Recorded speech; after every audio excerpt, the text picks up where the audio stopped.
Hello everyone and thank you for joining us. Today we're going to look at step by step how to apply for a UTR number in case you are not self-employed.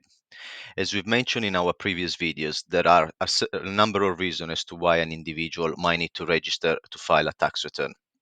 Maybe your overall income is above 100k, maybe you receive income that is not tax a source through PAYE. Whatever the reason might be, today we're going to look at how you can request your UTR number. Before we go any further, I would like to remind everybody, if you haven't already done so, please show your support by liking and subscribing to our channel. We will be incredibly grateful and it will allow us to continue to provide free tips and updates. Without losing any more time, let's dive into the process. So, in order to apply for a UTR number in case you are not self-employed, the starting point, first of all, the form that you need is called Form SA1. You can Google this, you can type this in Google and it will take you exactly to the page that you can see on the screen at the moment. This is a page from the HMRC website, and from this page you have two options to apply for the number. So if we scroll down, here are the two options. The first one is to apply online. In order to do this, you'll need to have a government gateway account. If you don't already have one, I'll suggest you create one. This is the quickest way to apply and the quickest way to have the number approved. Or if you don't have a government gateway account and you don't want to create one, you can use the option below here. As you can see, you can simply click on this link and it will open a PDF form that you can simply fill in, print, and send to HMRC via post. The address will appear on the form. Again, the two methods are exactly the same. The form that you fill in as a PDF will be exactly identical to the one you fill in electronically. For the purpose of this video, we're just going to go through the electronic form. And if you have any question, please let us know.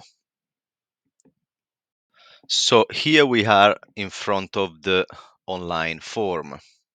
As you can see, the form is not very long at all, but we will now walk you through all the sections that you'll need to fill in.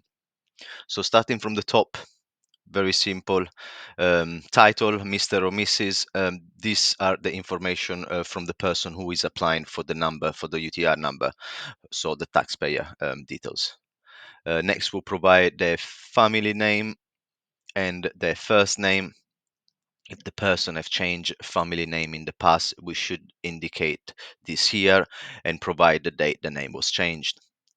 Last, very important, we need to provide the UTR, the national insurance number of the person. And if for any reason the person doesn't have a national insurance number, we should tell we should say why the number is not needed. Very important, otherwise the application would simply be rejected and you need to do it again.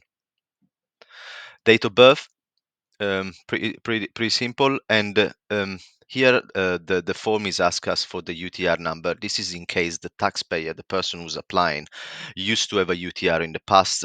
They no longer use it for a period of time. So here we should provide HMRC with that number, because most likely they just simply gonna issue the same number. They're just gonna activate it again. Um, Next, the section next is asking us for the address. We need to provide our current address and the date, our full current address and the date we have moved to this address. Bearing in mind, if this date is less than 3 years ago, we'll be prompted to provide the previous address. Next is the contact information, also very important. A daytime telephone number and an email address of the person requesting the number is important, because if case HMRC has any question, they can reach out to you instead of having to reject the form, the application. So this is everything as far as the personal detail of the taxpayer. The next question is actually asking us why we need the UTR number, why we need to file a return. So there are a number of reasons. Some of the most common reason listed here is a case of simply ticking the one that applies to us and providing the date this became applicable to us. So starting from the top, for example, in case if you are a company director and that's why you need to file a tax return, you should tick this box and provide the date you started to receive income from your directorship. If you receive income from a land or a property that you let, this is the box that to tick, and here you should provide the date that income stream started to you started to receive that income stream. Next, in case you receive any foreign taxable income above the £300, here is the place to tick and to provide the date. In case you receive an annual income from a trust or a settlement, this is the option for you, and provide the date this income was received.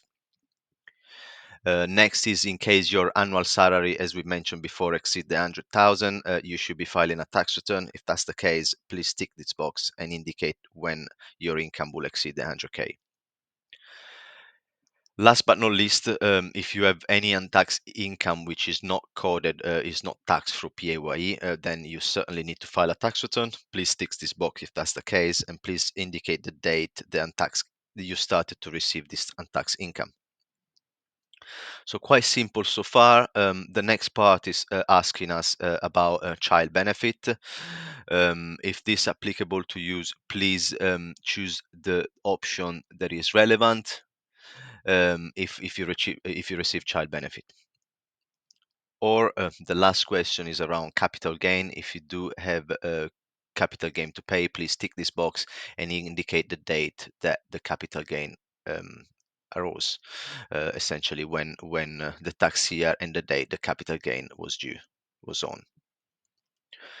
If for any reason the reason applicable to you is not listed here in this section, here you have a box that is allowing us to indicate any other reason not listed above. Please use this box if that is applicable to you. For example, if you need to file a tax return because to claim additional relief on your pension contribution, this might be the box that you need to fill in. And also, if that's the case, you should provide the date when this reason started to be applicable to you. This is essentially everything you need to fill in. This is the entire form. The last part, the last things that you need to do is to agree with the declaration, just to say that the information you provide in are accurate to the best of your knowledge, and to provide the name and surname and the date of the person filling in the form, which most of the time I will expect it to be the same person who is applying for the number, unless you're using an agent, and probably the agent won't need to look at this video to fill in the form. So I hope this is everything. The process is relatively simple. I will leave the link to this website at the bottom of this video for you to for your reference.